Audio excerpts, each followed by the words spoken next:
Bonjour les amis, je suis content qu'on soit ensemble à nouveau ce matin. Je suis heureux d'être avec vous, j'allais dire, mais enfin qu'on soit ensemble, qu'on partage cette chose-là.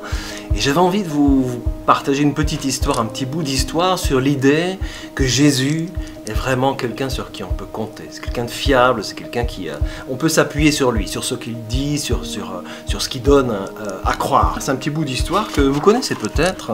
C'est l'histoire de deux sœurs et un frère dans une petite ville de Béthanie qui vivaient là-bas. Donc Marie et Marthe avaient un frère qui s'appelait Lazare, et Marthe aimait organiser des fêtes, Marie aimait s'asseoir et écouter, et Lazare il aimait beaucoup ses deux sœurs, et ils étaient tous les trois amis, très forts amis, avec Jésus. Vous voyez, tout le monde s'amuse, chouette vie de famille comme ça, tout va bien. Mais un jour, Lazare est tombé malade, mais vraiment malade, grave malade. Il était malade lorsqu'il se couchait, et il était malade lorsqu'il se réveillait. Vous voyez, il était malade tout le temps, couché, debout, il était tout le temps malade.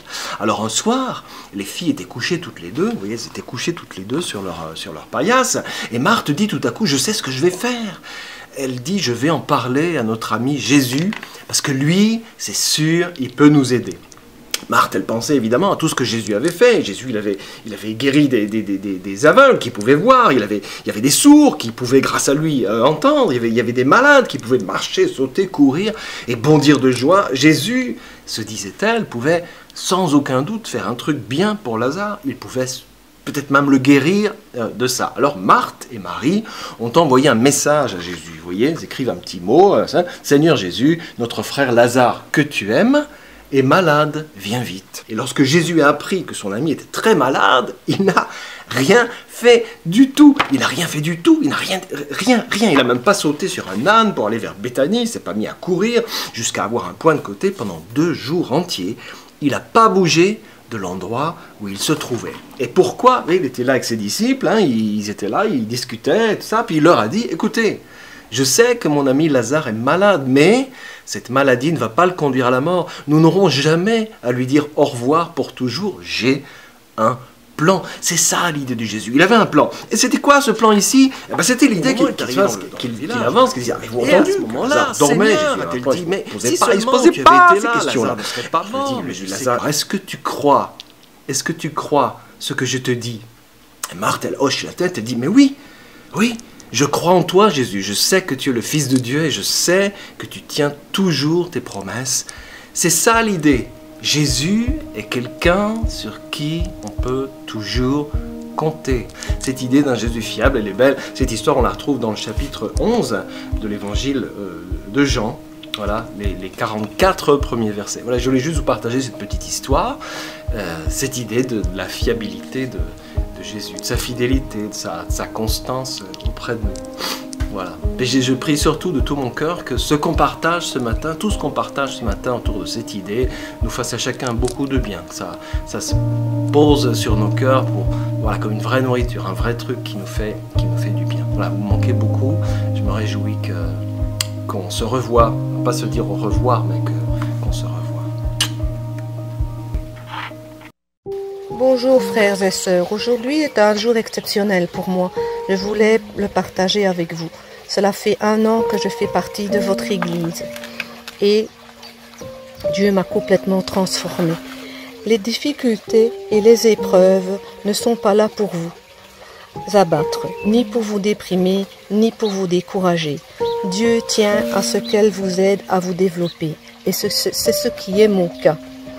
Depuis que j'ai vraiment accepté notre Seigneur dans ma vie, a été complètement transformé.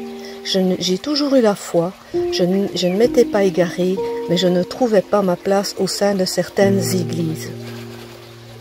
Par la rencontre avec Nathalie en séance de kiné, elle m'a guidée à la grâce de Dieu de vous rencontrer, frères et sœurs, dans la maison du Seigneur à Morlanway. L'accueil, la simplicité, les louanges, les témoignages, les prières et les paroles de la Bible de notre pasteur, Pietro, mais pas que. Si on n'est pas nombreux dans notre église, on est rempli de petites graines d'amour vis-à-vis de chacun. Je suis plus sereine, je me prends moins la tête. J'étudie aussi la Bible, j'essaie d'apprendre un peu plus sur Dieu, sur l'homme qu'il est aussi, et pas que. Je voudrais aussi vous dire que chaque jour Dieu veille sur nous et sur vous. J'attends impatiemment mon baptême pour être encore plus près de lui montrer mon amour éternellement.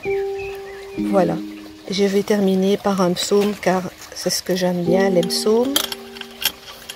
Ta parole est une lampe pour mes pas, une lumière pour mon sentier. Psaume 119.105. Voilà. Bon dimanche à tous, que Dieu vous bénisse. Bisous.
À son arrivée, Jésus apprit qu'on avait enseveli Lazare depuis 4 jours déjà. Béthanie était à moins de 3 kilomètres de Jérusalem. Aussi, beaucoup de gens étaient-ils venus chez Marthe et Marie pour leur présenter leurs condoléances à l'occasion de la mort de leur frère. Quand Marthe apprit que Jésus approchait du village, elle alla à sa rencontre. Marie, elle, resta à la maison. Marthe dit à Jésus, « Seigneur, si tu avais été ici, mon frère ne serait pas mort. Mais je sais que maintenant encore, tout ce que tu demanderas à Dieu, il te l'accordera. Ton frère reviendra à la vie, lui dit Jésus. Je sais bien, répondit Marthe, qu'il reviendra à la vie au dernier jour lors de la résurrection des morts. Je suis la résurrection et la vie, lui dit Jésus. Celui qui place toute sa confiance en moi vivra, même s'il meurt. Et tout homme qui vit et croit en moi ne mourra jamais. Crois-tu cela ? Oui, Seigneur, lui répondit-elle, je crois que tu es le Christ, le Fils de Dieu, celui qui devait venir dans le monde. Chers frères et sœurs, que la paix du Seigneur soit avec vous. C'est une joie de pouvoir vous voir et vous entendre chanter, prier, témoigner, participer à ce culte qui, encore aujourd'hui, nous invite à bénir Dieu de tout notre cœur. Le bénir pour tout ce qu'il nous donne, le bénir pour sa fidélité, mais aussi pour sa fiabilité. Il est ce Père aimant qui est toujours là, qui ne nous abandonne pas, qui reste avec nous, au milieu de nous.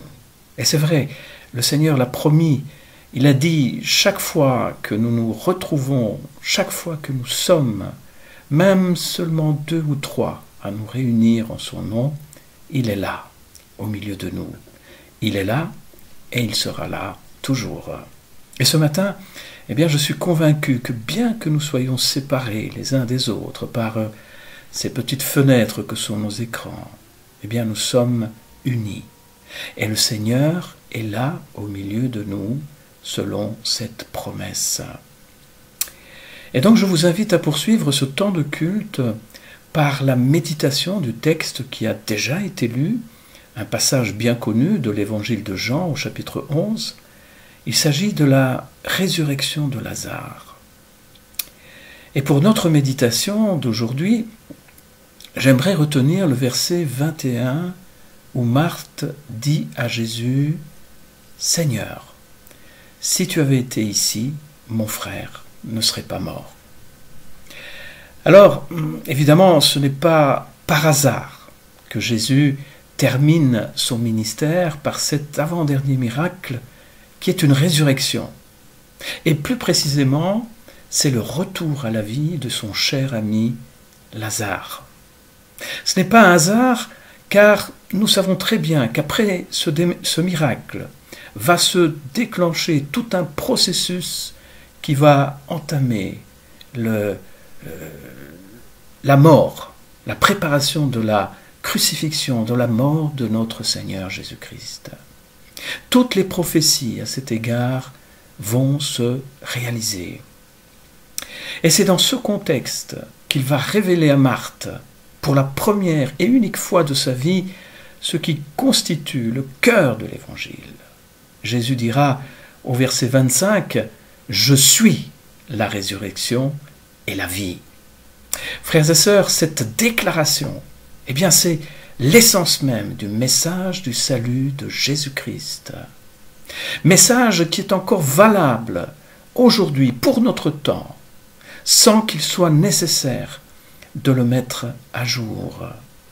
Alors ce matin, j'aimerais juste souligner 3 exclamations faites dans ce texte. La première exclamation est celle de Marthe. Marthe qui dit au verset 21 « Seigneur, si tu avais été ici ». Certes, la douleur que nous percevons dans la maison de Marthe et Marie, eh bien, c'est une douleur qui est toujours présente en ces jours que nous vivons, même après 2000 ans. Frères et sœurs, les progrès de la science ne peuvent que retarder cette échéance, mais n'éradiqueront jamais la mort, car elle est la conséquence de la chute de l'homme. L'ensemble du texte de Jean, que je vous invite à lire au chapitre 11, à partir du verset 1 jusqu'au verset 44, expose la scène qui commence par la maladie de Lazare. Maladie qui le conduira tout doucement à la mort et à la mauvaise odeur de la mort après 4 jours. Une situation irréversible. Et ici, nous entendons le cri de Marthe, mais également de sa sœur Marie. « Seigneur, si tu avais été là, ceci ne serait pas arrivé. » Ce cri peut résonner pour nous comme les pleurs que nous entendons encore souvent aujourd'hui, sous la forme d'interrogations sur le pourquoi. Pourquoi, Seigneur? Pourquoi as-tu retardé ton intervention? Pourquoi n'as-tu pas empêché tout cela? Pourquoi tout ce mal qui nous submerge sur cette terre? Et ainsi de suite. Lorsque l'économie du monde s'effondre avec nos projets, lorsque la maladie nous écarte du chemin de la vie, lorsque nous ne trouvons pas le chemin de notre avenir, lorsque nous n'arrivons pas à joindre les 2 bouts, alors nous déversons notre perplexité, notre inquiétude, voire même notre colère et notre nervosité sur Dieu. Mais dans ce texte, malgré la douleur de Marthe et de Marie, nous pouvons voir en fait que leur foi n'a pas bougé. Certes, la lutte qu'elles mènent avec la déception et le doute devait être forte, mais elles sont quand même allées vers Jésus. Elles l'ont reconnu comme leur Seigneur. Elles l'ont reconnu comme leur Maître. Frères et sœurs, dans les combats de notre foi, courons toujours vers Jésus. Reconnaissons-le toujours comme notre Seigneur, même dans les moments les plus sombres, surtout dans les moments les plus sombres d'ailleurs. De plus, l'attitude de Marie et de Marthe, qui sont profondément soumises à la douleur, et néanmoins elles gardent une attitude exemplaire.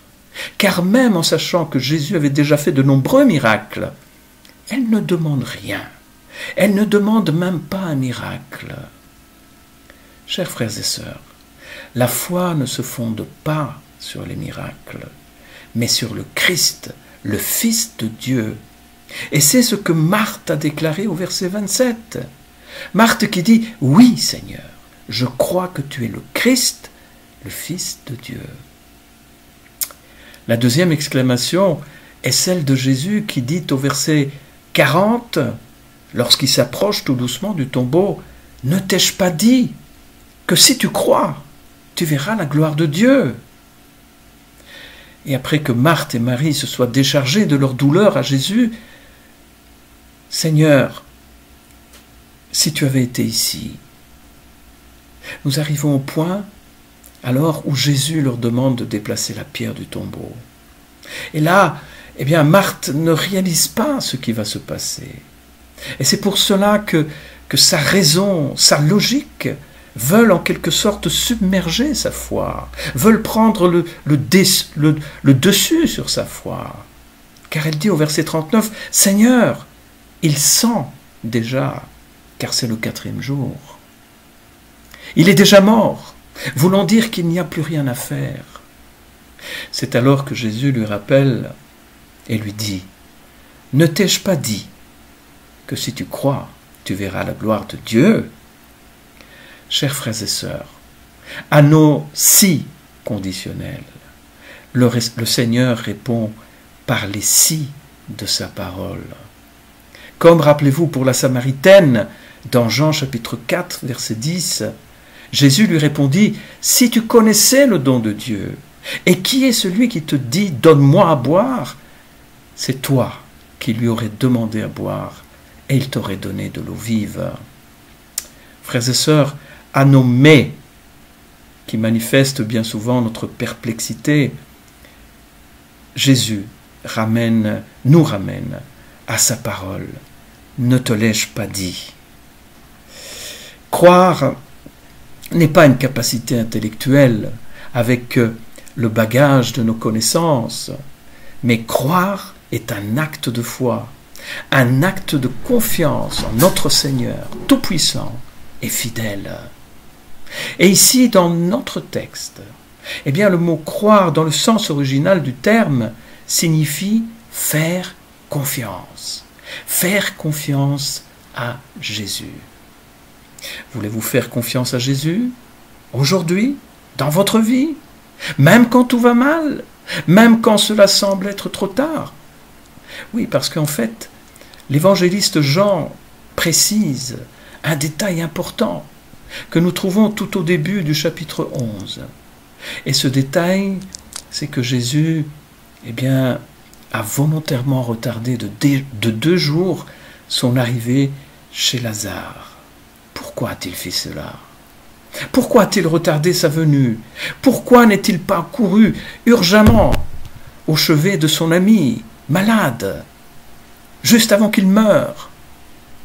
Eh bien, c'est pour faire la démonstration aux religieux de l'époque et au monde entier, la démonstration d'un miracle indiscutable et incontestable que seul le Messie, envoyé par Dieu, pouvait accomplir.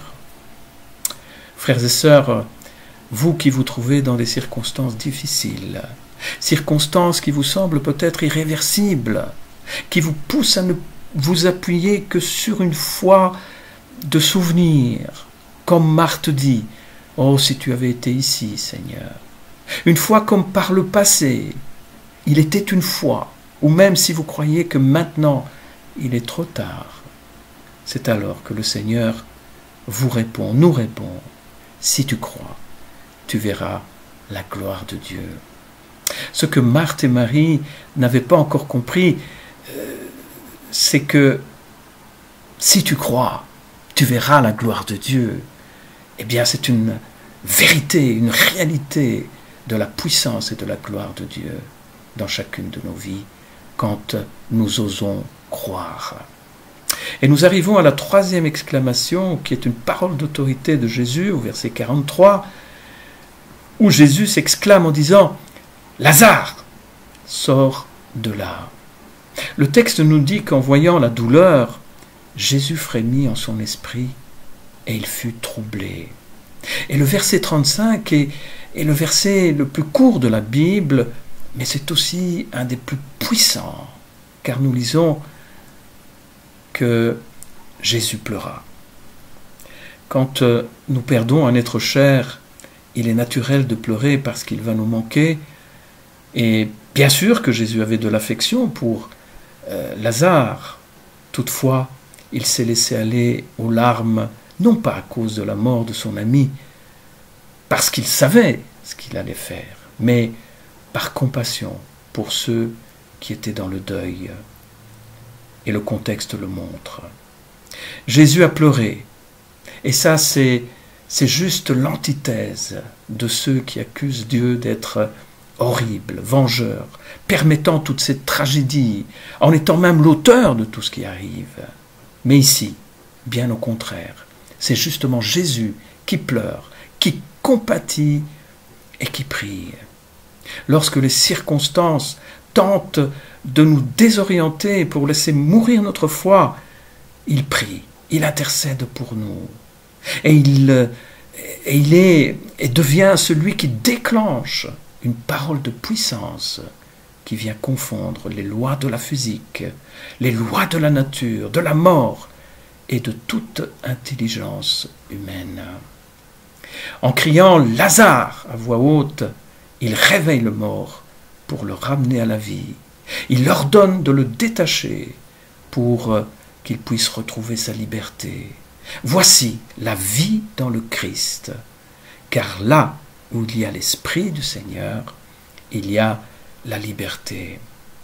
Nous comprenons que si le Seigneur l'avait guéri plus tôt, eh bien il n'y aurait pas eu ce miracle, il n'aurait pas pu accomplir ce miracle de résurrection. Et donc, s'il est en retard, cela veut dire qu'il prépare sûrement quelque chose que vous ne pouvez même pas imaginer ou penser, afin que vous puissiez à l'avenir témoigner du miracle merveilleux qu'il va accomplir dans votre vie. N'oubliez pas que la signification du nom Lazare signifie précisément l'aide de Dieu. Alors, frères et sœurs, permettons au Seigneur d'être aidés par lui à chaque fois que notre raison veut que notre foi meure. Ayons confiance en lui. Alors, en conclusion, chers frères et sœurs, Jésus ne nous promet pas une vie aseptisée et immunisée, car s'il le faisait, il n'y aurait plus besoin de foi. Mais nous croyons qu'en lui, nous avons la vie et nous avons cette vie en abondance. Alors n'ayons plus une foi géographique en pensant que Jésus est trop loin. Ne dites plus en désespoir de cause « Oh Seigneur, si tu avais été là, cela ne serait pas arrivé ». Car dans la dispensation de sa grâce, Jésus promet d'être toujours avec toi dans tous tes si et dans tous tes mais. Et aujourd'hui encore, il t'invite et te défie. Si tu crois, tu verras la gloire de Dieu. Ayez confiance en lui, fiez-vous à lui, frères et sœurs, et que Dieu vous bénisse. Prions un instant le Seigneur pour qu'il puisse intervenir puissamment dans nos vies, encore en ce jour. Seigneur, merci pour cette parole, Seigneur. Seigneur, malgré les douleurs, les souffrances, les perplexités que nous avons jour après jour, aide-nous à rester dignes face à nos circonstances. Garde notre foi fermement, que nous ne soyons jamais déstabilisés par les événements de la vie. Aide-nous à fonder nos certitudes sur ta parole, sur ta fidélité. Car tu es fidèle.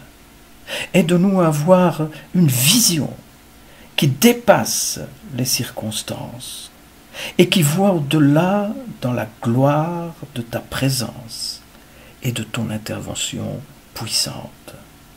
Seigneur, fais retentir ta voix forte et puissante devant les portes de nos enfermements. Viens nous libérer, viens nous guérir, viens nous sauver. Ce matin, je te confie encore tous ceux qui auraient de quelque manière et par quelques circonstances que ce soit perdu leur foi, leur conviction en toi. Seigneur, nous te remettons tous nos si, tous nos mais. Mon Dieu, viens rétablir par ton esprit la paix et la confiance en toi. Bénis-nous en ces jours incertains. Tiens-nous toujours plus près de ta présence. Reste avec nous. Dans le nom de Jésus. Amen. Frères et sœurs, que Dieu vous bénisse. Bon dimanche à tous.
Merci Seigneur pour ce merveilleux moment passé ensemble autour de qui tu es, un Dieu tellement merveilleux.